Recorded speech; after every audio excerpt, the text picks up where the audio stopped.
ॐ यां वेदां देवगणाः पितरश्चोपासते तया मामध्यमेधयाग्निवेदाविनं कुरु।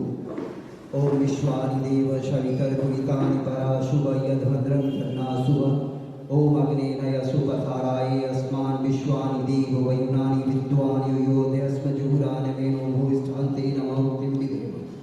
ओम परमेश्वर की महती अनुकंपा से हमारे बीच में सौभाग्य से मुजफ्फरपुर शहर के civil surgeon doctor Vinay Kumar Sharma ji का आगमन हुआ है। हम लोग जोरदार करके ध्वनि से इनका अभिनंदन करें। हमारे बीच में डॉक्टर अरुण शाह जी जिनका स्वभाव हम सब परिचित हैं, लास्ट सफरर्स के वेलफेयर के लिए जिन्होंने अपने जीवन को समर्पित कर रखा है, हमारे बीच में उपस्थित हैं। डॉक्टर धरी सिंह का भी अभिनंदन करेंगे। हमारे बीच में डॉक्टर माधुरी लता जी का आगमन हुआ है जो WHO के जोनल कोऑर्डिनेटर हैं।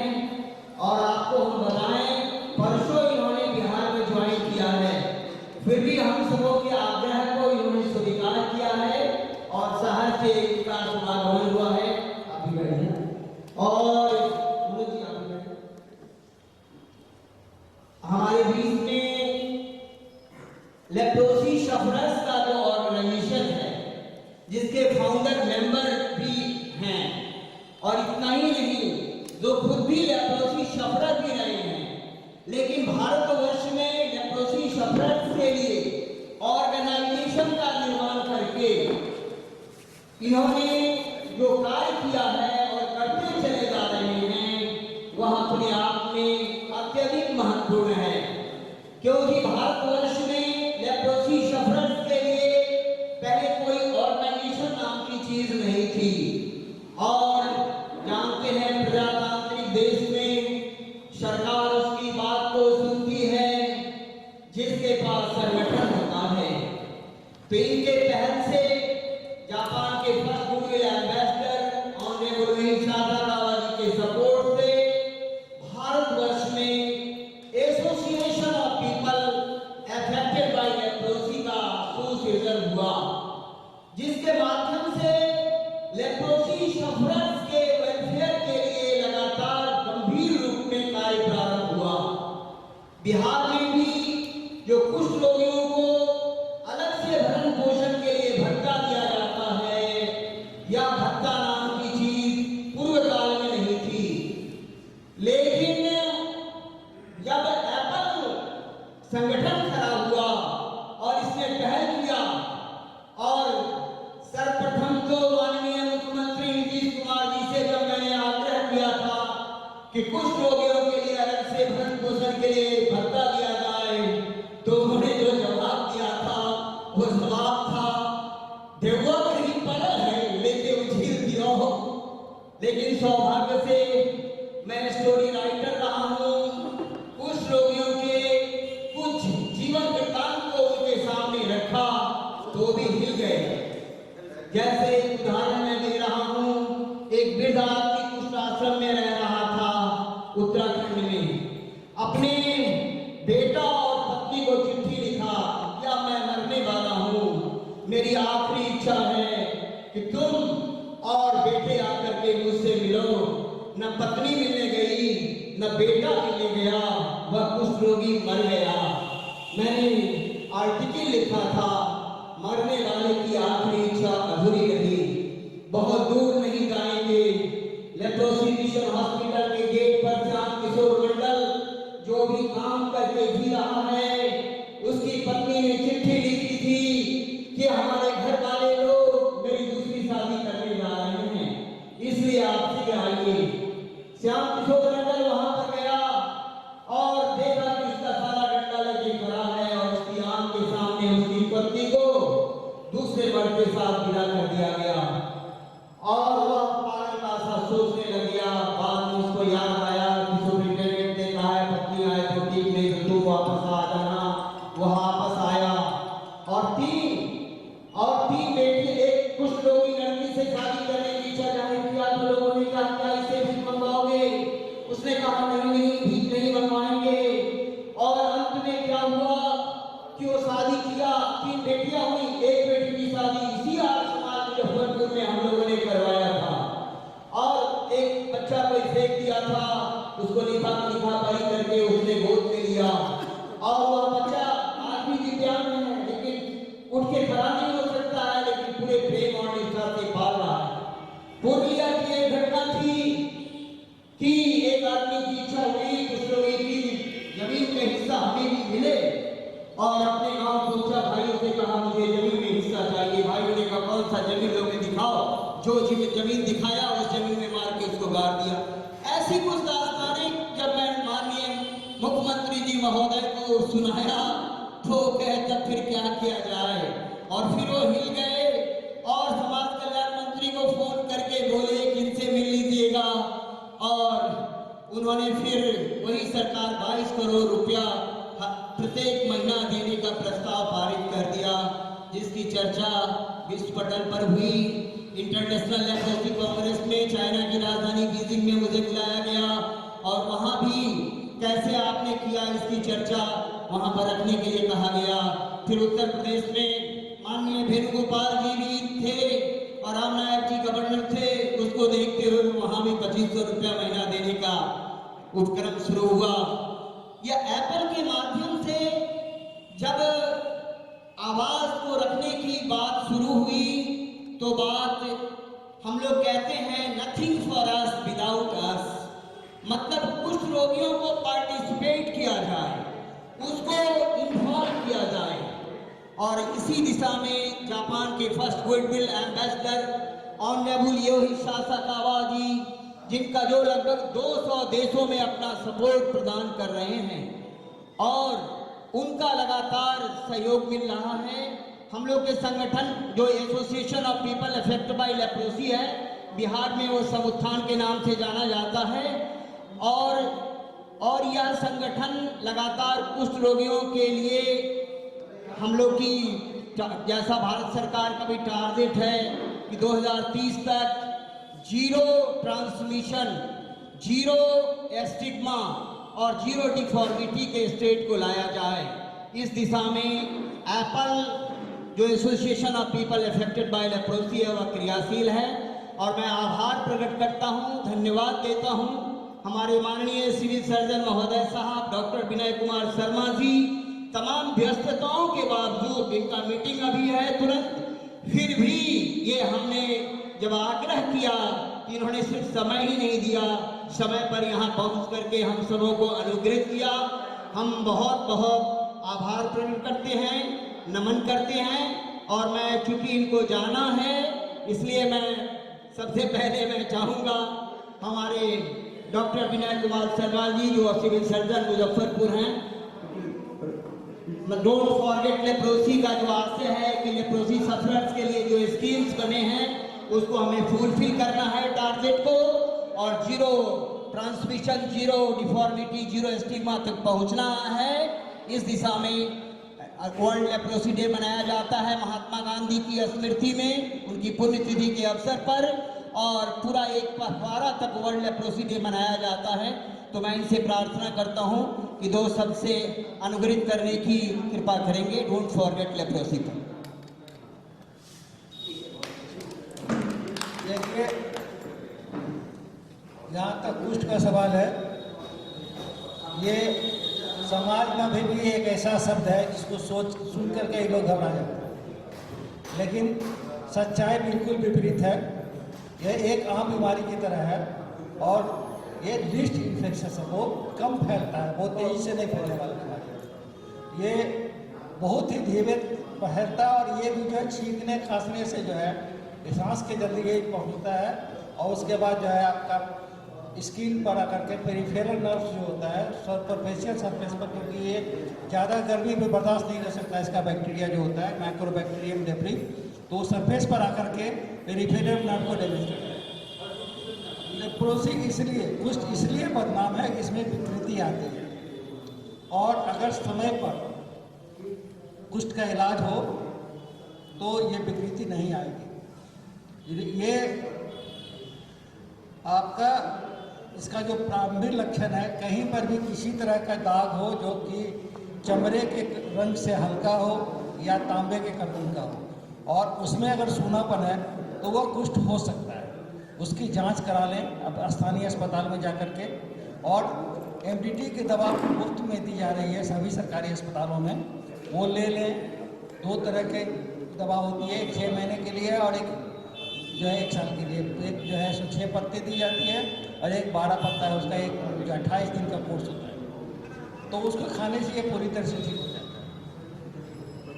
ये जो लेप्रोसी इसलिए बदनाम है कि इसमें विकृति आती है, हाथ पैर का अंगूठा पैर गलने लग जाता है, इसके अलावा जो है घाव हो जाता है पैर में, उससे मवाद चलने लग जाता है। तो मैं इस संदर्भ में यही कहना चाहूँगा कि आम आदमी के घाव में और एक लेप्रोसी घाव में कोई अंतर नहीं है। आम आदमी को जो है अगर एक कांटा भी चुभेगा तो वो एक कदम आगे नहीं बढ़ेगा जब तक वो कांटा को नहीं निकाल लेगा। भगवान ने दर्द जो हमें दिया है वो हमारे बचाव के लिए दिया है।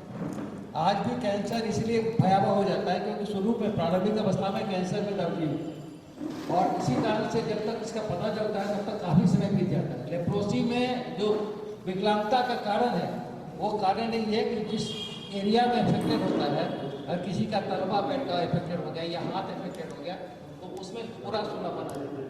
सूनापन आने के कारण से अगर वो खाली पेट चल रहा है तो कहीं उसको इतना बड़ा पत्थर भी चुभ जाएगा, नजर आ जाएगा, उसको पता नहीं चलेगा। और वो अगर देखेगा नहीं तो उसको पता ही नहीं चलेगा, वही धीरे धीरे घाव बढ़ जाएगा, घाव बढ़ के मवाद बढ़ने लगेगा और फिर सारी विकृतियाँ आने लग जाती। तो पहली बात तो है कि हमको ये इस स्टेज को आने के पहले रोकना है। इससे जैसे ही किसी को अगर कहीं कोई दाग हो, उसमें सूनापन हो तो तुरंत जा करके स्थानीय अस्पताल में दिखा लें। दवा के अगर कोई खर्च नहीं लगता है, मुफ्त में दवा मिलती है। और ये अगर 6 महीना सिम्टम शुरू होने के 6 महीने के अंदर अगर इलाज करा ले लोग तो किसी भी तरह की विकृति नहीं है। और अगर लेट हो जाता है इलाज कराने में तो नर्व का परमानेंट डैमेज हो जाता है। नर्व का 2-3 काम है, पहले 3 काम मोटा मोटी आप लोग के लिए मैं बता देता हूँ। पहला तो काम है कि दर्द अगर चुभता है तो नर्व के द्वारा ही पता चलता है दर्द होता है। और नर्व डैमेज हो जाता है तो दर्द का पता नहीं चलता। स्पर्श छूने से पता चलता है चिकना है, बुरा है, क्या है वो पता नहीं चलेगा, ठंडा गर्म का पता नहीं चलेगा। और आपका उस एरिया में पसीना नहीं चलेगा, कोई एरिया बहुत दूसरा जाने के जरूर देखते हैं कि चौराहा फटने लग जाता है पैर, जो पसीना नहीं चलता है। और उसमें तो कभी गर्मी में पसीना नहीं चलता है जो लेप्रोसिस डैमेज है। तो अल्सर होने का कारण नहीं, स्किन फट जाता है, उससे अल्सर हो सकता है। पैर में सूनापन है, अब चल रहा है, कुछ चुभ गया, कुछ गड़ गया, पता नहीं चला, चलते समय कहीं ठोकर लग गया, कुछ उनका फ्रैक्चर हो गया, थोड़ा सा हड्डी क्रैक होता है, इतना पेन होता है कि आपको जो है इमीडिएटली इलाज कराने के लिए बात कर देगा। उसका तो पूरा टूट जाएगा, चूर चूर हो जाएगा कि पता नहीं चलेगा, धीरे धीरे क्या हो जाता है, हाथ पैर से उसका डाउन लग जाता है। यही सबसे बड़ा कारण है। तो इसके कारण से लेप्रोसी ज़्यादा बदनाम हो गया है और हम लोगों का प्रयास है, हम लोगों ने देखा। दूसरी बात ये छूत की बीमारी बिल्कुल नहीं, अगर सालों साल कोई संपर्क में रहेगा तब जाकर के हो। और अगर बैक्टीरिया चला भी गया शरीर में आपके, मुझे लगता है कि बिहार में और भारत में इतना ज़्यादा लेप्रोसी केस है, इसलिए जितने लोग बैठे हैं कोई भी ऐसे नहीं है जिसके शरीर में लेप्रोसी का बैक्टीरिया नहीं होगा, सबके शरीर में, लेकिन कोई कुछ नहीं है क्योंकि हमारा जो बॉडी रेसिस्टेंस है इतना रहता है कि उसको नहीं बदलती है। अगर बॉडी रेसिस्टेंस घट जाएगा तो वो आता है और उसमें वही सूनापन और दाग होता है। उस स्टेज में कोई इलाज करा ले, कुछ नहीं होगा, बिल्कुल ठीक हो जाएगा। और मुझे घटना याद आ रही है, वहाँ पर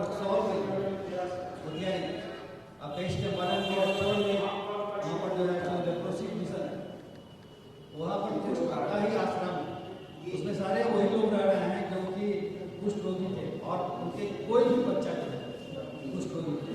ये अनुवांछित नहीं, माँ बाप को है तो बच्चे को हो जाए, बिल्कुल नहीं। और इसको घर में उसी तरह से रखना चाहिए जैसे हम लोग रखते हैं, इससे कोई छूट नहीं है। ये बहुत ही कम है, टीबी से भी कम खतरनाक मतलब छूट।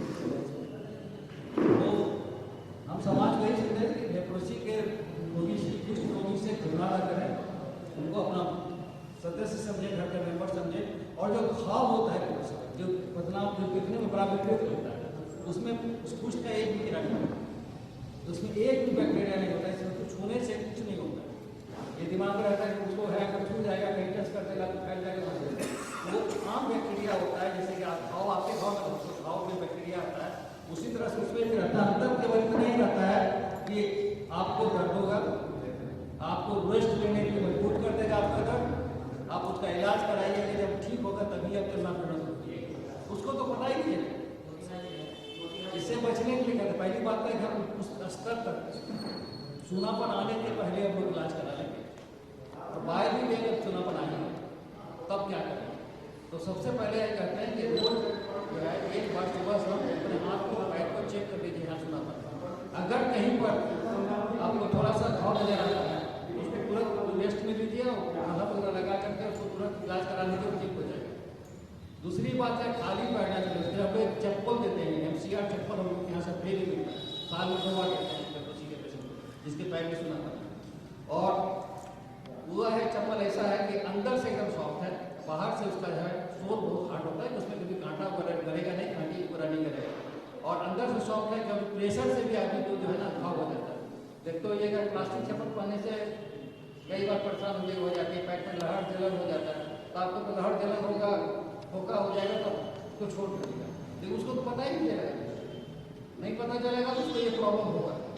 तो इसलिए हम लोग उस तरह MCR चप्पल लेते हैं जिसमें कि अंदर से सॉफ्ट होता है, तो बॉडी में होता है, बहुत लंबा नहीं चले, एक बार थोड़ा रुक के चले और एक बार चेक कर ले कहीं कुछ है नहीं। हाथ में सुनापन है, खाना बनाना है तो मोटा कपड़ा रखे साथ में, क्योंकि आपको हाथ जैसे गर्म चीज से टच करेगा अपने आप कट जाए, उसका पूरा जल जाएगा, उसको पता नहीं चलेगा। अगर गर्म चाय भी लेते हैं हाथ में तो अगर ज़्यादा गर्म है तो या तो रख लीजिएगा उसको, या हाथ से ही छू जाएगा अपने आप, उसका पूरा हाथ जल जाएगा, उसको पता नहीं चलेगा। तो इसलिए जो है हम लोग उसको सलाह देते हैं मोटा कपड़ा से पकड़ के करें। अगर चूल्हे में खाना बना रहे हैं तो आँच के सीधे में ना पड़ के थोड़ा अलग से जाड़े के दिनों में आग काटने के मना करते हैं, आपको ज़्यादा गर्म लगेगा तब सकेगा, लेकिन बोले कुछ लोगों को जल जाएगा पूरा, उसको पता नहीं चलेगा, तो घाव हो जाएगा। तो इस तरह का परहेज कुछ है जिसको हम लोग करते हैं, विकलांगता रोकने का तरीका। हम लोग बराबर ट्रेनिंग भी देते रहते हैं हम लोगों को, तो और अभी बदलाए उन्होंने तो उसके लिए हम लोग विकलांगता का सर्टिफिकेट भी देते हैं, हम लोग डिपार्टमेंट से जाता है और उसको जो है सरकार द्वारा विभाग पेंशन मिलता है। तो हम लोग यही कहेंगे कि समाज में आप लोग ये बात फैलाएं कि कुष्ठ जो है बहुत खतरनाक चीज़ नहीं है, आप उसका इलाज कराएं, छिपाएं नहीं। सोशल स्टिग्मा है इसीलिए तो छिपाते हैं। मैं कई बार देखा हूँ कि एक सम्राट करके था, मैं जब बुग्यारी में था डिस्ट्रिक्ट लेप्रोसी ऑफिसर के रूप में काम कर रहा था, तो हम लोग ने सर्वे किया था, उसमें काफ़ी केसेस थे, आप लोग केसेस बहुत घट गए।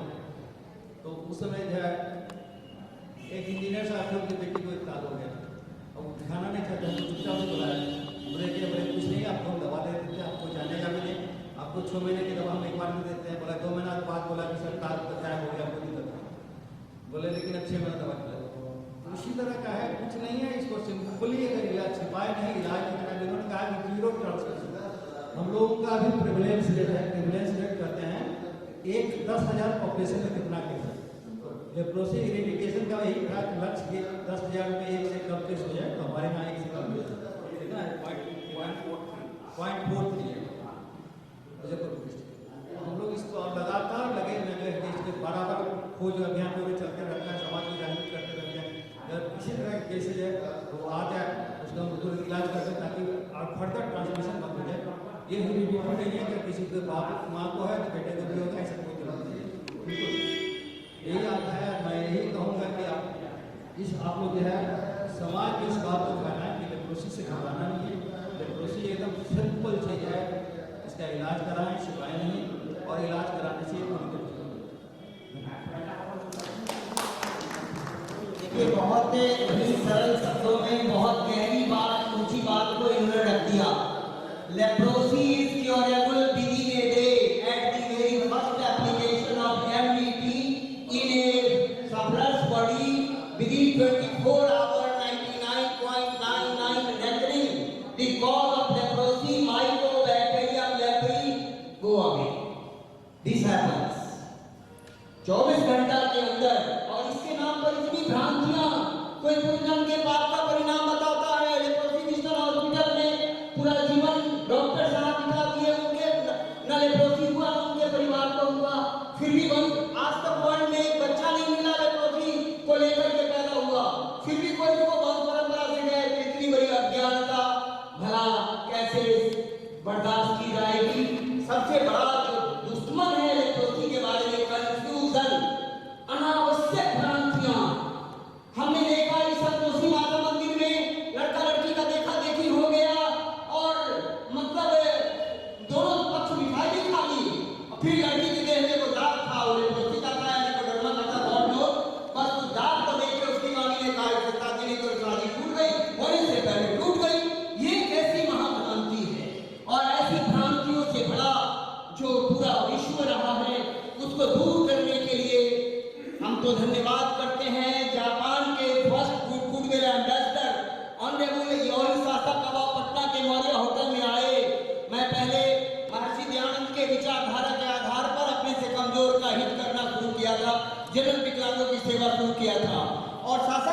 रोगियों के जीवन के संदर्भ में।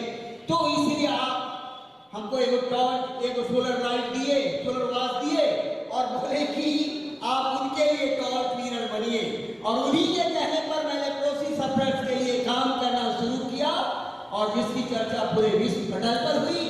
आज मुझे इंग्लैंड में स्पेनिया एलिकेंटा यूनिवर्सिटी का पार्टिसिपेंट भी बनाया गया था नेग्लेक्टेड ट्रॉपिकल डिजीज पर जो थीसिस तैयार हो रहा है। लेकिन आरंभ कहाँ है? सासा काबा ने जिस बात को मुझे इंगित किया उससे मर्माहत होकर मैं काम शुरू किया और काम का इनाम तो मिलता ही मिलता है।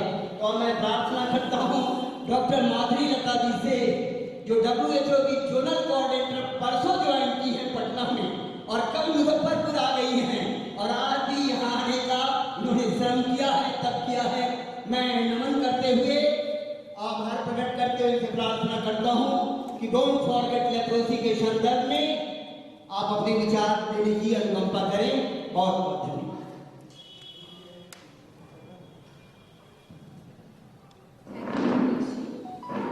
पहले तो मैं सबसे आभार व्यक्त करती हूँ कि यहाँ पे बैठे लोगों को, जैसे अकाल है, ये एक संस्था है जिन्होंने लेप्रोसी के कई सालों से काम किया है और सरकार की तरफ से हमारे सिविल सर्जन साहब हैं और अदर ऑर्गेनाइजेशन की तरफ से डॉक्टर अरुण है। इस सभा में यहाँ पे ही दिख जाता है कि अलग अलग संस्थाएं जो मिलकर काम करती हैं तभी कोई बड़ा प्रोग्राम हो पाता है। जैसे सरकार की तरफ से नेशनल लेप्रोसी एरेडिकेशन प्रोग्राम है, उसको इम्प्लीमेंट करने के लिए और क्लिनिकल लेवल में सारा चीज़ देखने के लिए सिविल सर्जन साहब ने अभी कई चीज़ें बताई हैं। मगर और ऑर्गेनाइजेशंस हैं जो लोगों तक पहुंचा के उनको जागरूक करके बहुत सारा काम किए हैं। मगर इसमें मैं ये कहना चाहती हूँ कि WHO का भी यही लक्ष्य है कि हर जगह यही बताता है कि जब तक ये सारा चीज़ जब समाज जागरूक होकर समाज तक नहीं पहुँचता है तब तक कोई भी चीज़ बहुत ज़्यादा वो ख़त्म नहीं हो पाता है। जब आज इतना अच्छा ट्रीटमेंट अवेलेबल है किसी के लिए है और जल्दी डिटेक्शन भी हो जाता है, फिर ट्रीटमेंट भी अवेलेबल है, उसके बावजूद भी लाखों केसेस हैं इंडिया में। ये बहुत दुखदायक है, बहुत अनफॉर्चुनेट सिचुएशन है कि इतने सारे संस्थाएं, इतने सारी चीज़ें होने के बावजूद भी आज भी हम कितने केसेस देख रहे हैं और इतना लेप्रोसी का वो हो रहा है। हम बहुत सारा आगे आ चुके हैं इस मामले में, बट इसमें ऐसे प्रोग्राम्स के थ्रू ये बताना ज़रूरी है कि और भी करने के लिए बहुत कुछ है, जिसके लिए समाज तक पहुंचना और भी ज़रूरी है और उसमें आपका जो रोल है बहुत इम्पोर्टेंट है। तो ये हम यही चाहते हैं कि सब लोग साथ में आके काम करें और जैसे एक नेग्लेक्टेड ट्रॉपिकल डिसीजेस है जो WHO के अंदर आता है, जिसमें कालाजार, फाइलेरियासिस में भी काम होती है, लेप्रोसी का भी काम होती है उसमें। तो ये जो सारे विषय हैं आपको समाज तक पहुंचाना है और समाज को जागरूक होना बहुत जरूरी है। मैं फिर से एक बार सबका धन्यवाद करती हूँ ये सारे ऑर्गेनाइज करने के लिए और ये सारे प्रोग्राम को एक साथ ले आने के लिए। बहुत अच्छा, बहुत अच्छा। देखिए बहुत ही मेहनत और सचमुच में हम तो मान के चलते हैं हर समस्या का हल है और हर उलझन के सुझाव हैं, हर दर्द के हटाव हैं। और मीडिया का रोल इतना व्यापक है अंधविश्वास, पाखंड, ढोंग स्वांग को मिटाने में और जो लोग अंधकार में जी रहे हैं उनको जगाने में। मैंने इंग्लैंड में भी यूज ऑफ मीडिया पर एक टॉपिक पर बोला था। वस्तुतः मीडिया का रोल बहुत बड़ा है।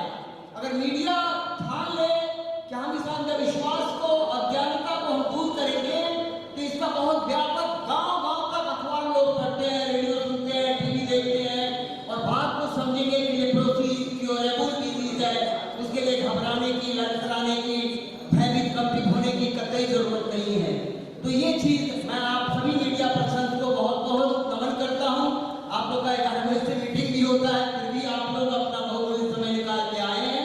निश्चित रूप से परमेश्वर कुछ रोगियों की भलाई के लिए किए गए आपके उपकार को के लिए धन्यवाद और आभार, और भगवान उसका का जरूर ध्यान रखेंगे कि आप लोगों ने उनके लिए समर्पण किया है।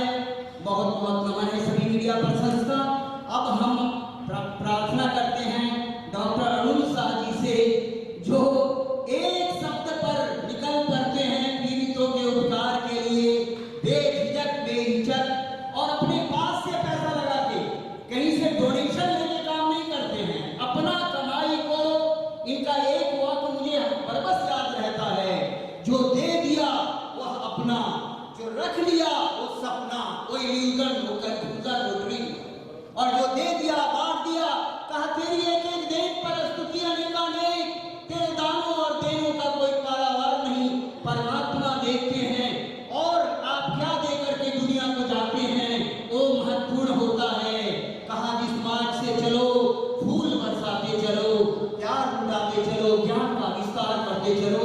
तब हम प्रार्थना करते हैं डॉक्टर अरुण शाह जी से, हम सबों को इस अवसर पर इनके मस्तिष्क में एक बात मैंने देखा कि भारत सरकार की योजना जो लेप्रोसी को पूरा खत्म करने के लिए है, उसको पूर्ण करने के लिए जो भी आवश्यकता होगी, इसमें इन्होंने कहा है कि मैं अपना योगदान प्रदान करूंगा और जीरो ट्रांसमिशन, जीरो डिफॉर्मिटी और जीरो स्टिग्मा तक इसको हमको पहुंचाना है। इस प्रण प्रतिज्ञा में ये अपनी आहुति प्रदान करेंगे। डॉक्टर अरुण शाह।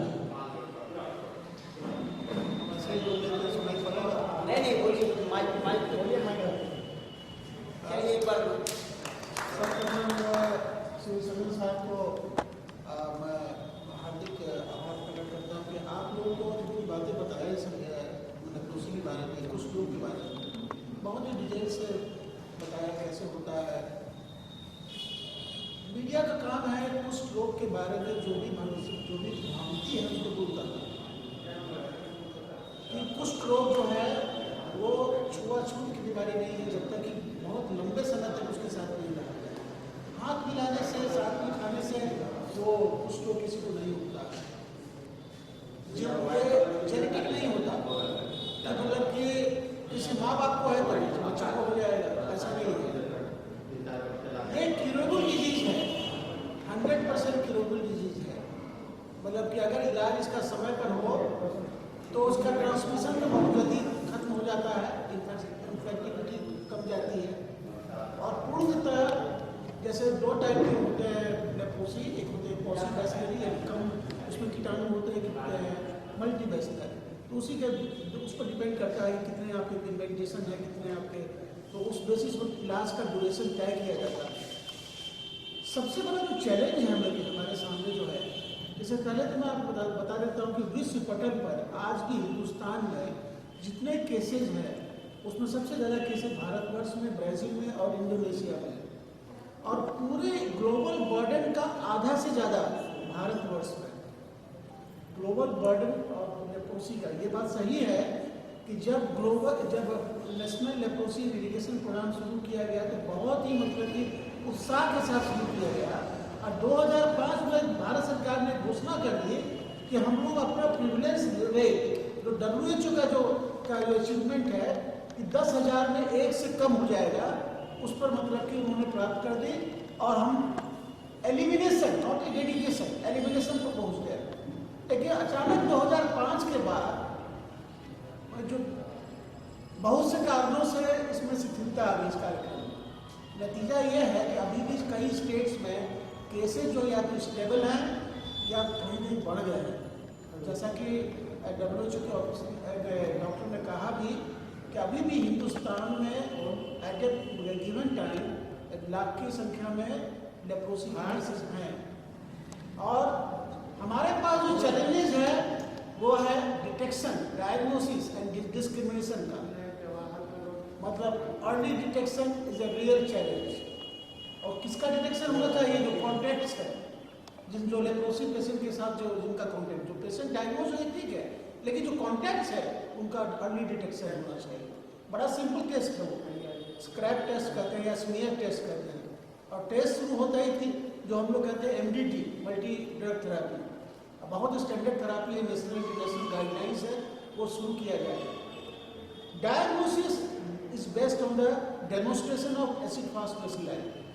बहुत ही माइकोबैक्टीरियम ट्यूबरकुलोसिस से मिलता जुलता ये कीटाणु है, एसिड फास्ट बैसिलाई है, और इसका इंक्यूबेशन पीरियड बहुत लॉन्ग है। किसी किसी में 5-5 साल के बाद सिम्टम्स शुरू होता है, और 5-5 साल के बाद अगर आज हम इन्फेक्टेड हो गए तो हम कल बीमार नहीं पड़ेंगे। 5 साल के बाद मुझे लगेगा कि यहाँ पर कुछ पैचेज है, और वो पैचेज जो है वो पैचेज में है जहाँ पर कि सूनापन है, जहाँ टच, पेन, टेम्परेचर बिल्कुल नहीं समझ में आएगा, और उसके बाद धीरे धीरे हाथों में कमजोरी, नमनेस, ये सब जब पेरिफेरल नर्व्स जब इफेक्टेड होते हैं तो उसके बाद रोग जब बढ़ता है एडवांस स्टेज में, उसके बाद जैसा कि सिविल सर्जन साहब ने कहा कि डिफॉर्मिटी एडवांस स्टेज में होती है, जब इलाज नहीं होता तो बाद में जाके डिफॉर्मिटी होती है।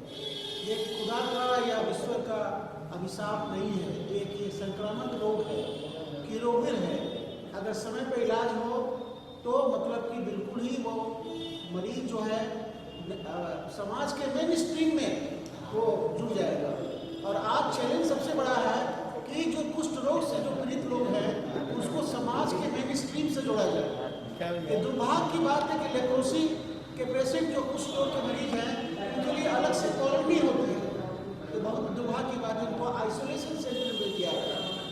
अगर एक बार वो क्योर्ड हो जाते हैं, ठीक हो जाते हैं, संक्रामक नहीं होते हैं, तो उनको मेन स्ट्रीम के साथ जोड़ना चाहिए, हमारे साथ बैठना चाहिए। हम पिछले दिनों सौभाग्य से इन्होंने हमें, कमलेश जी ने बुलाया एक जगह कि कुछ हमको ज़रूरत है कुछ सामानों की, हम वहाँ गए और सभी कुछ लोगों के साथ मिल करके सामने बैठ करके और अगर कंधे पर हाथ रख के हमने कहा कि ये मैसेज जाना चाहिए कि कुष्ठ रोग के साथ अगर आप खड़े हैं, बैठे हैं, बात कर रहे हैं, हाथ मिला रहे हैं, खाना खा रहे हैं, तो कुष्ठ रोग नहीं होगा।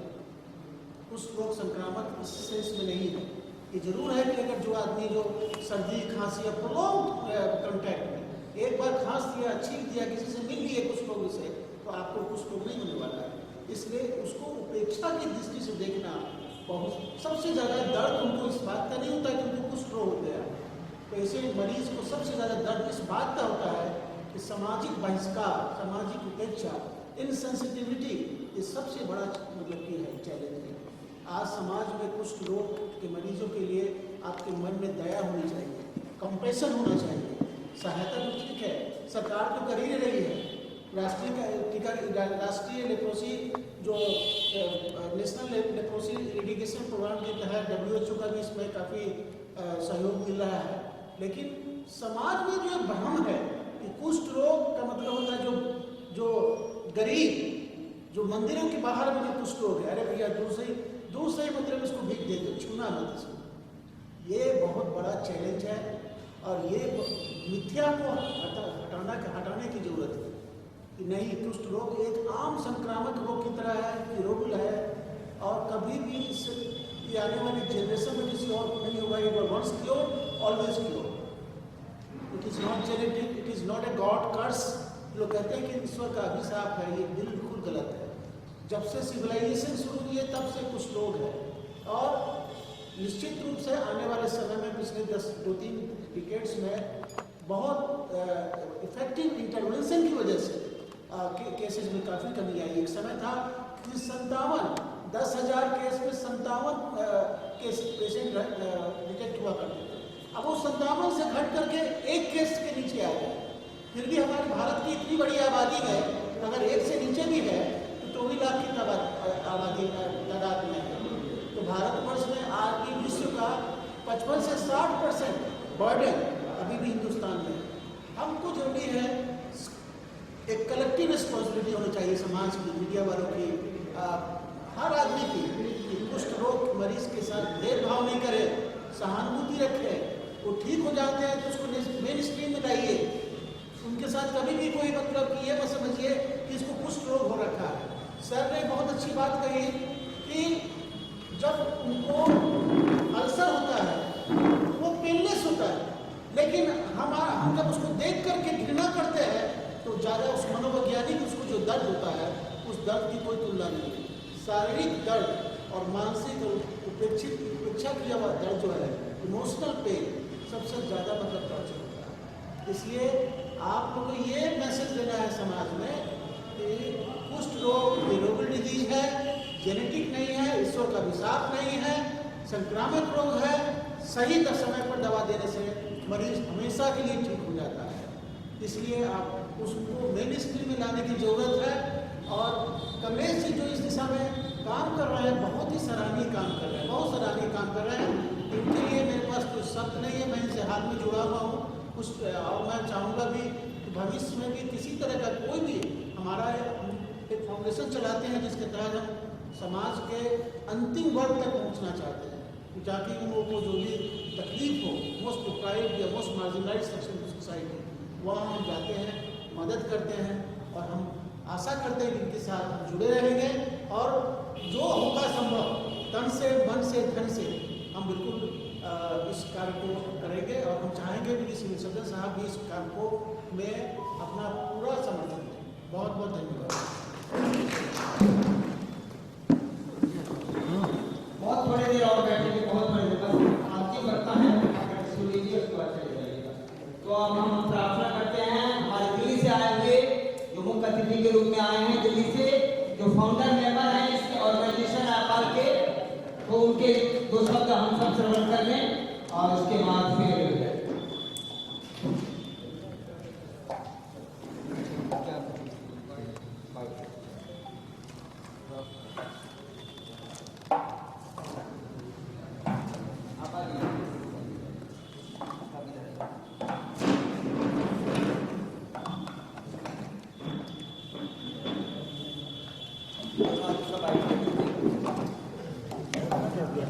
आवाज आना चाहिए।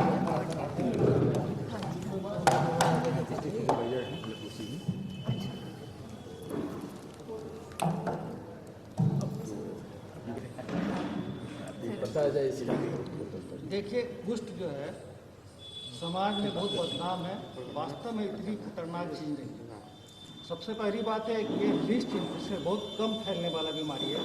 सालों साल कांटेक्ट में रहने के बाद हो सकता है कि किसी को हो। और सबसे बड़ी बात है, ये भगवान का कोई अभिशाप नहीं है, ये आम संक्रामक बीमारी है, जैसे और बीमारियां होती है उसी तरह की है। और ये जेनेटिक भी नहीं है, ये नहीं है कि बाप बाप को है तो बच्चे को हो जाएगा। और इसका बहुत अच्छा एग्जाम्पल मैंने कहा कि मैं रक्सौल में था, जिस समय मुखियारी का था, मैं जिला कुष्ठ निवारण पदाधिकारी, तो वहाँ पर एक संस्था है रक्सौल में जिसमें कुष्ठ कॉलोनी है। उसके सारे बच्चे पढ़ लिख के अच्छी ज़िंदगी जी रहे हैं, किसी को कुष्ठ नहीं है, जबकि वहाँ उनके दोनों माँ बाप दोनों कुष्ठ से पीड़ित हैं। समाज इसमें होता क्या है कि ये नर्व को डैमेज करता है, और नर्व के डैमेज होने से सूनापन हो जाता है। ईश्वर के द्वारा दर्द जो दिया गया है मनुष्य को, उसके बचाव के लिए। जब दर्द होता है तो पहले हम दर्द को हटाने का उपाय करते हैं, उसके बाद आगे चलते हैं। अगर आम आदमी चलता है, उसके पैर में छोटा सा कांटा चुभ जाता है, तो वो पहले कांटे को निकालेगा तब चलेगा। कुष्ठ रोगी के पैर में दर्द नहीं हो रहा, उसमें सूनापन अगर हो गया है तो वो जो है पूरा पत्थर घुस जाएगा अंदर, तभी उसको नहीं पता चलेगा, वो चलता रहेगा तो घाव बढ़ते चला जाता है। तो इसी कारण से वो भयावह दिखने लग जाता है। और आम आदमी के घाव में और कुष्ठ रोगी के घाव में कोई अंतर नहीं है, सिवाय इसके कि उसमें आम आदमी घाव में दर्द होता है, कुष्ठ रोगी घाव में दर्द नहीं। सर, आपने कहा छुआछूत की बीमारी नहीं है, मगर मोतीपुर साइड में ऐसे इलाके हैं जिनको अलग समाज से करके रखा गया है। मोतीपुर में यही तो समाज की भ्रांति है, इसी को हम लोगों ने आपसे निवेदन किया है, इसी को दूर करें, क्योंकि ये भ्रांति है, ऐसा है नहीं वास्तव में। कुष्ठ रोग की पहचान कैसे करेंगे, क्योंकि काफी कोई भी दाग जो चमड़े के रंग से थोड़ा हल्का हो या तांबे के कलर का हो, उसमें सूनापन है तो वो कुष्ठ हो सकता है। और ये कुष्ठ का दाग कभी भी बिल्कुल सफ़ेद नहीं होता। सफ़ेद जो होता है, ल्यूकोडर्मा होता है, वो कुष्ठ नहीं है, वो केवल कॉस्मेटिक प्रॉब्लम दिखने में। चूँकि हिंदुस्तान के आम लोग जो होते हैं वो सांवले रंग के होते हैं, तो वो उसमें एक सफ़ेद हो जाता है तो ख़राब लगता है दिखने में। तो दिखने में उसका कॉस्मेटिक प्रॉब्लम कुष्ठ नहीं है। कुष्ठ रोग जो होता है स्किन कलर से थोड़ा हल्का होता है, और वहाँ पर देखिए वो रफ होता है थोड़ा, वो जो है ना जैसे आम चमड़े की तुलना में उसका एरिया थोड़ा रफ होता है, और उसमें हेयर लॉस भी रहता है, बाल वहाँ पर अगर है तो झरा हुआ रहेगा। तो ये सारा चीज़ है जो देखिए बिल्कुल। एक खुराक दवा जो सरकारी यहाँ मिलती है उसमें 99.9% बैक्टीरिया मर जाता है, और एक खुराक लेने के बाद ही वो आदमी जो है दूसरे को बीमारी फैला नहीं सकता। ये निश्चित हो जाता है कि वो नॉन इन्फेक्शस हो गया। इसलिए हम लोग कहते हैं कि ज़रूर आएँ, और वो खा लेगा।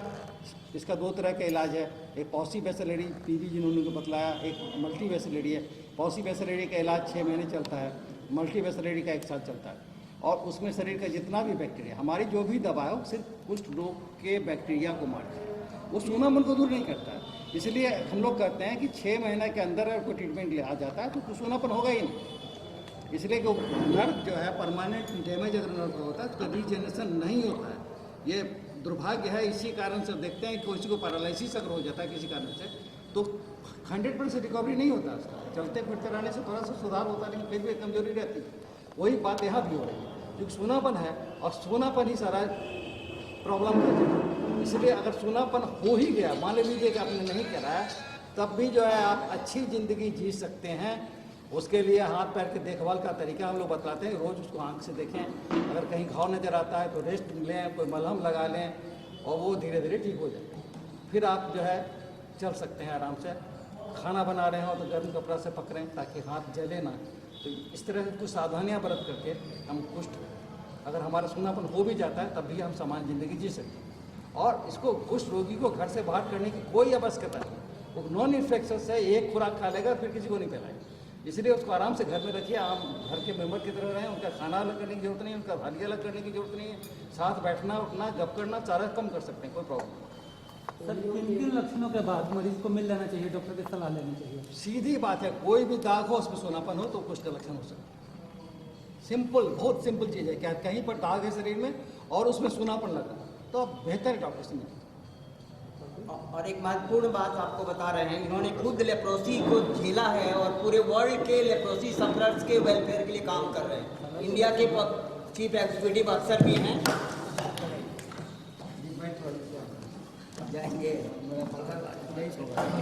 केवल बैठ जाना सर।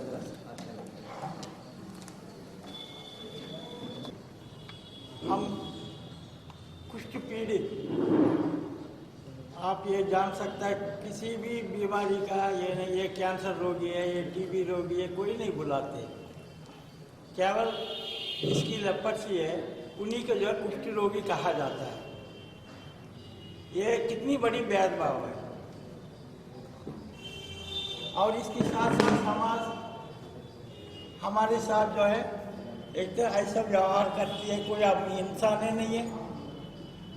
ये सब भ्रांतियों के कारण फैल रही है। और प्रेस से मेरा अपील ये है कि ये पखवाड़ा में हम लोग आमंत्रित करने से प्रेस हम लोग सहयोग करती है, लेकिन अवेयरनेस कार्यक्रम जो है अनवरत चलना चाहिए, कंटिन्यू चलना चाहिए, जिससे जो है समाज के अंदर जो डर भाई व्याप्त है इस चीज़ की हटाए और जानकारी दे। ये समाज में ये भी एक मुख्य धारा में जोड़ के सबके साथ रह सकता है। इतना मेरा कहना है। इसी के लिए हमारी संस्था एपल जो ये कुष्ठ पीड़ितों द्वारा संचालित है, हम खुद यह चाहते हैं कि भाई मुख्य धारा में हम लोग भी शामिल हों। इसके लिए समाज से भी हमारा अपील यही रहेगा कि हमें अपनाएं। हमें भीख नहीं चाहिए, हमें चाहिए आदर सम्मान, उसके साथ हम भी जी सकते हैं। इसी के हम लोग प्रयास कर रहे हैं कि इस चीज़ की जन जन घर घर गांव गांव पहुँचे। ये पहुँचाने वाली पावरफुल मीडिया आप है, तो आपसे भी मेरा अपील है हमें सहयोग दें। सर क्या लग रहा है कि इस जो है जिस हिसाब से पोलियो के लेके जो प्रोग्राम चलाया गया, अवेयरनेस प्रोग्राम चलाया गया विभिन्न संस्थाओं के द्वारा, लेकिन जो अभी ये लेप्रोसी का केसेस है वो उस हिसाब से खत्म नहीं हो पाया, तो सिस्टम में कहाँ पे कमी रह गई या सोशल रिस्पॉन्सिबिलिटी में कमी रह गई या फिर कहाँ पे? सिस्टम में कमी का कहना मुश्किल है। प्रयास तो कर रहा है, लेकिन अभी डॉक्टर साहब ने आपको कहा कि भाई 58% है हमारी पूरा ग्लोबल लेप्रोसी पेशेंट्स की आबादी में से हिंदुस्तान में। तो इन्हें कंट्रोल करना सरकार के लिए भी थोड़ा दिक्कतें महसूस ही होता है, लेकिन सब मिलके हम सब मिलके इस चीज़ को प्रयास करें। ऐसे कोई बात नहीं, जैसा आपने अभी कहा कि पोलियो ख़त्म हो चुका है, ये क्यों नहीं होगा। लेकिन सबसे बड़ा कमी ये है कि अनवरत नहीं चल रही है। ये 15 दिन की चली, बाद में खत्म। मैं इसको बोलूँगा बात। फिर उसकी बाद जो है 9 महीना, 10 महीना, 11 महीना जो है प्रचार नहीं हो पाती है। इतना मेरा कहना है। सर बोलना चाह रहे हैं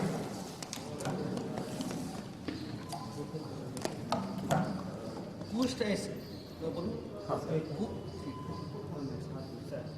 कुछ मनुष्य को होता है और किसी दूसरे जानवरों को नहीं होता। और इसका जो बैक्टीरिया होता है, मैंने अभी बताया कि कई साल तक के बाद ये अपना सिम्टम डेवलप करता है। तो इसलिए इसको कम्प्लीटली हटा देना, क्योंकि अभी पता नहीं, अभी सारे लोग कंप्लीट कर देंगे और किसी हमारे आपके किसी शरीर में हो सकता है कि 10 वर्ष के बाद, 15 वर्ष के बाद वो थोड़ा सा लक्षण आए, लेकिन उतने घबराने की कोई बात है। अगर लक्षण आता है तो हम लोग इमीडिएटली उसका ट्रीटमेंट करते हैं। इसलिए इसको ये कहना है, जैसे पोलियो है कि पोलियो का बैक्टीरिया जो है 24 घंटे से ज़्यादा जिंदा नहीं रहता, 28 घंटे ज़्यादा वातावरण जिंदा नहीं रहता, ये कई सालों तक रह सकता है। तो हम इसको हटाने के बाद बिल्कुल जो सोचेंगे कि अब कोई केस नहीं होगा, पोलियो जैसे जीरो कर देंगे, वो नहीं संभव है। लेकिन हम उसको मिनिमम कर सकते हैं। और जो अभी हम लोग इस दिशा में बहुत आगे बढ़ गए हैं। पहले 10,000 पर 57-58 केसेज हुआ करते थे, अब 1 से कम है, 0.4 है। तो नेचुरली हम लोग बहुत हद तक गए हैं। लेकिन अभी भी जो है सोशल स्टिग्मा के कारण अगर किसी को पता भी चलता है तो वो छिपाना चाहते हैं। आप लोगों से यही निवेदन कि सोशल स्टिग्मा खत्म हो जाए, लोगों को समझना चाहिए कि हम इसका इलाज करा दें, फिर वो ठीक हो जाएगा। मेन कॉज जो अभी रह गया वो सोशल स्टिग्मा। बस सोशल स्टिग्मा। एक चीज़ हम कहना चाहिए,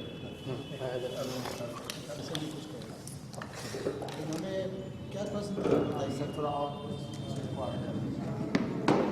प्रश्न ये था सर, दुनिया में जितनी ये भी एक बीमारी है, बाकी चीज़ों को लेके सिस्टम के द्वारा या WHO के द्वारा जिस हिसाब से प्रोग्राम चलाया गया, अवेयरनेस प्रोग्राम चलाया गया, या फिर समाज ने भी जिस जिम्मेदारी के साथ अपना निर्वहन किया, इस मामले में इसको लेकर के वो कहाँ पे कमी रह गई कि कुछ केसेज अभी रह गए, या फिर आज हमें और ज़्यादा आगे आकर के फिर से समाज को आगे आने की जरूरत पड़ रही है?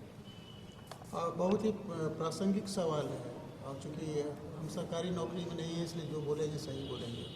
अभी कुछ महीने पहले जब हमको कमलेश जी ने कहा कि फलना मतलब कि ब्लॉक में ये सामान की कमी है, नहीं है, देखिए मतलब क्या नहीं है, तो बीटाडीन नहीं है, तो ये नहीं है, ड्रेसिंग के लिए गॉज नहीं है, कॉटन नहीं है, और तो सर आप मैनेज कर लीजिए।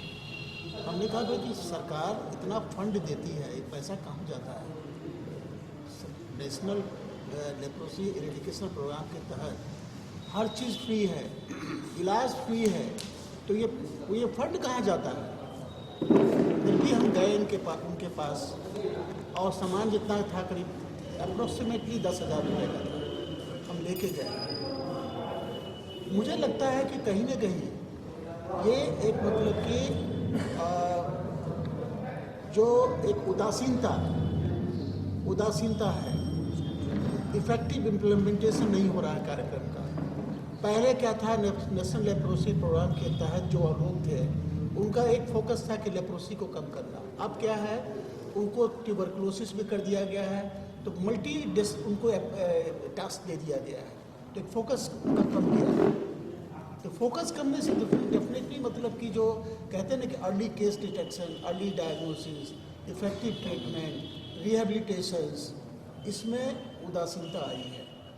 जब तक हम कहते हैं कि केस को डिटेक्ट नहीं करेंगे, सही उपचार नहीं करेंगे, सही दवाई उपलब्ध नहीं कराएंगे, कैसे आप उम्मीद करते हैं? जो पेशेंट सफ़र कर रहा है वो इन्फेक्शस केस है, मतलब कि जो सफ़र कर रहा है अल्सरेटिव मतलब कि लेप्रोमेटस लेप्रोसिस है, वो इन्फेक्शस केसेस है। ये नहीं कि एक बार छू लिया तो हो गया, वो कांस्टेंट कांटेक्ट में रहने से वो दूसरों को भी फैलाएगा। या जो लोग उसके कांटेक्ट में पहले से आए हैं, वो हो सकता है कि वो इन्फेक्शस हो चुके हैं और 5 साल के बाद फिर इन्फेक्शस हो जाए। जरूरी है उसकी पहचान, जरूरी है कि जिनको अल्सर हो गया है या जो रिहेबिलिटेशन के लिए है उनको मदद करना, हर तरह का सामान का मदद करना, ताकि उनका घाव, उनका मलहम ठीक हो, और मानसिक रूप से उनको स्ट्रांग बनाना। मीडिया, पूरा समाज कि तुमको कोई ऐसी बीमारी नहीं है, असाध्य रोग नहीं है, ये तुम्हारा अभिशप्त नहीं हो, तुमको एक संक्रामक रोग है और तुम ठीक हो जाओगे और आने वाले समय में मेन स्ट्रीम में तुम जुड़ जाओगे। तो कहीं ना कहीं आपके सवाल का ये जवाब है कि जब तक हम लोग कलेक्टिव रिस्पॉन्सिबिलिटी नहीं लेंगे, इफेक्टिव इम्प्लीमेंटेशन नहीं करेंगे, तब तक हिंदुस्तान जो है ग्लोबल बर्डन जो कहते हैं ना है, कोई 55% करता है, कोई 60% कह रहे हैं। 1,27,000 नए केसेस कुछ साल पहले तक डिटेक्ट हुए पर ईयर की बात कर रहा हूँ। भारत में की आबादी 135 करोड़ है, तो 0.45% भी आप देख लीजिए 10,000 में है, उतने हो जाएंगे। जरूरी है कि उपलब्धता, अवेलेबिलिटी, डॉक्टर्स की, दवा की, कमिटमेंट की, ये सबसे ज़्यादा जरूरी है। हमारे पास सब कुछ है, रिसोर्सेज है, लेकिन हम वहाँ तक पहुँचा नहीं पा रहे। क्या ज़रूरत थी कि ये किसी से मदद मांगने की? क्यों? मैंने इनसे फिर दोबारा इनका फ़ोन आया, मैंने क्या आप क्यों हमसे ये बोलते हैं? आप हमें बताइए कि किस किस ब्लॉक में सामान की कमी है। हम जाएंगे डीएम साहब के पास और हम सिविल सर्जन साहब के पास जाएंगे कि ये उपलब्ध क्यों नहीं है। तो वो फलना जो है वो उनको कोविड हो गया, तो क्या हुआ? कोविड हो गया तो किसी न किसी को तो चार्ज दिए ही होंगे। इन्होंने एक लिस्ट भेजा, हमने कहा हम देने के तैयार हैं, लेकिन हमें ये तो बताइए कि आपको उपलब्ध क्यों नहीं हो रहा है। देखिए यहाँ पर इनसेंसिटिविटी है कि इनको ये लगे हुए हैं लेकिन इनको सामान नहीं मिल रहा है, कहीं ना कहीं तो चूक हो रही है। ये आपके इस प्रश्न का जवाब। अच्छा, इस संदर्भ में एक बात केवल कहना चाहेंगे, लेप्रोसी के नाम पर जो कानून बने हैं उसमें भी सुधार की आवश्यकता है। लेप्रोसी के कारण अगर किसी को तलाक मिलता है तो ये बहुत दुर्भाग्यपूर्ण है।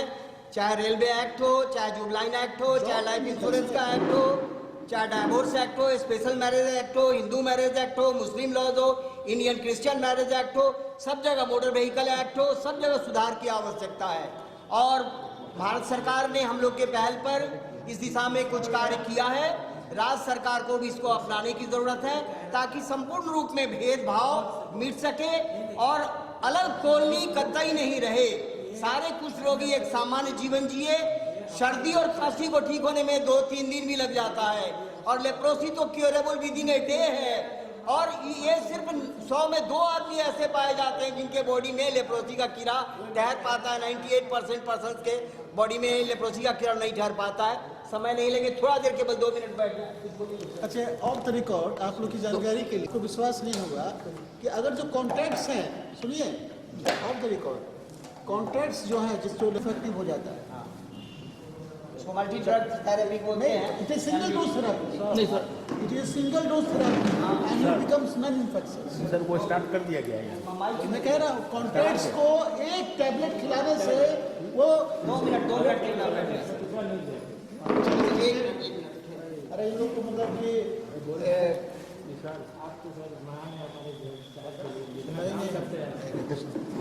प्रोफेशन के अलावा जितना सोशल एक्टिविटीज इनकी है और किसी की नहीं। ऐसा कुछ नहीं है। उसका है ना, विमलेंदु का है ना। हाँ, मैं यहाँ का ब्यूरो चीफ हूँ।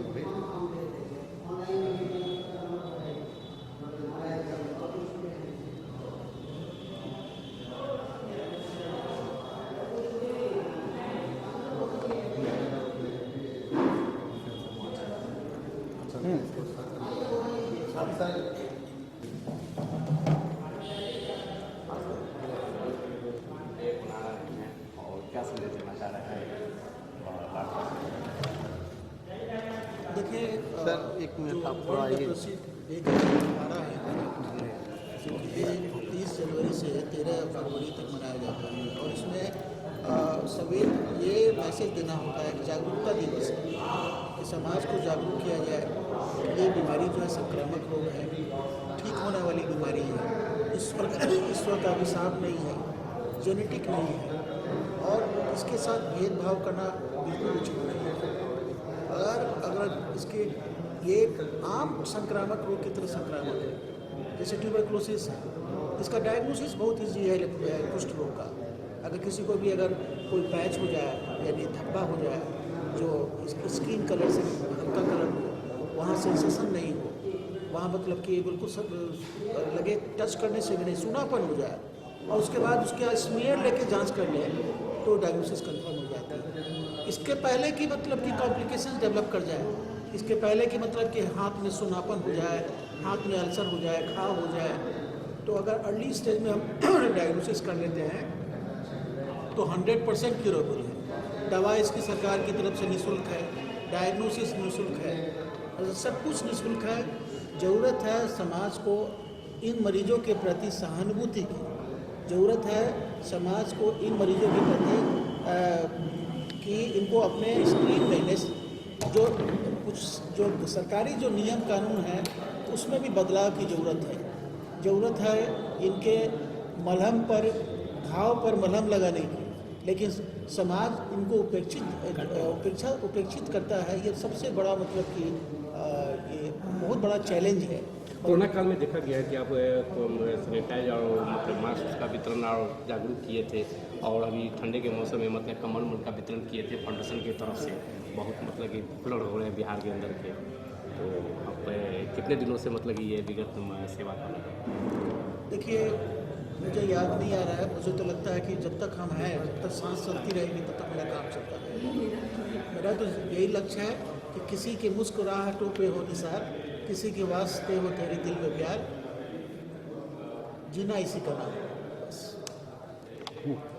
सर्विस टू मैनकाइंड और सर्विस टू गॉड।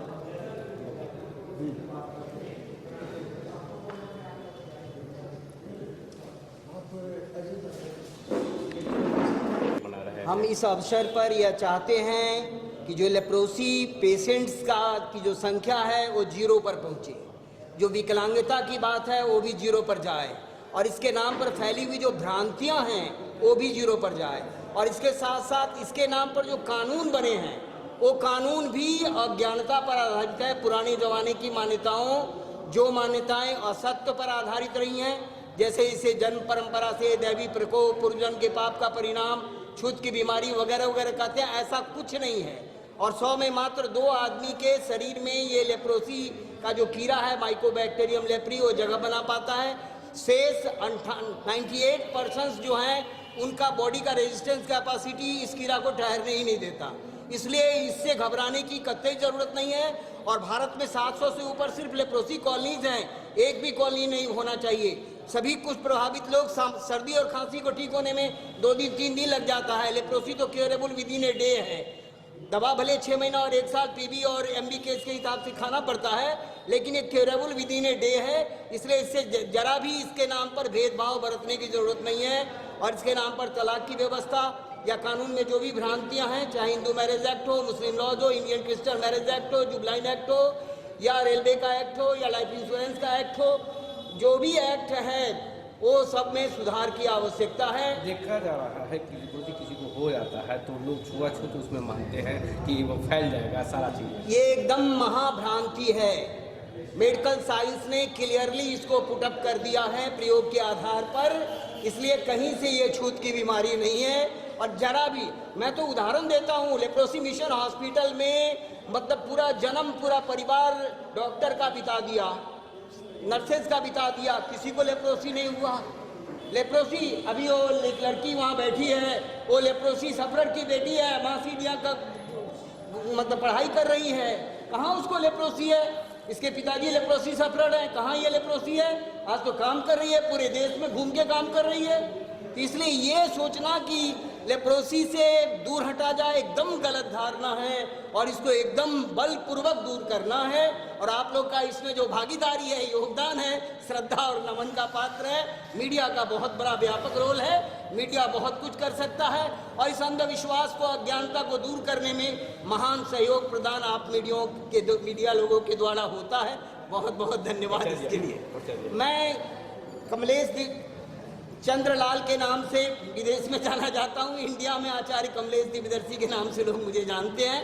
मैं पहले ईटीवी के उपासना सीरियल में 2 साल प्रवचन भी किया हूँ, और इंडिया का जो मेरा ऑर्गेनाइजेशन है association of people affected by leprosy, उसका मैं पब्लिक रिलेशन इंचार्ज हूँ, बोर्ड मेंबर हूँ।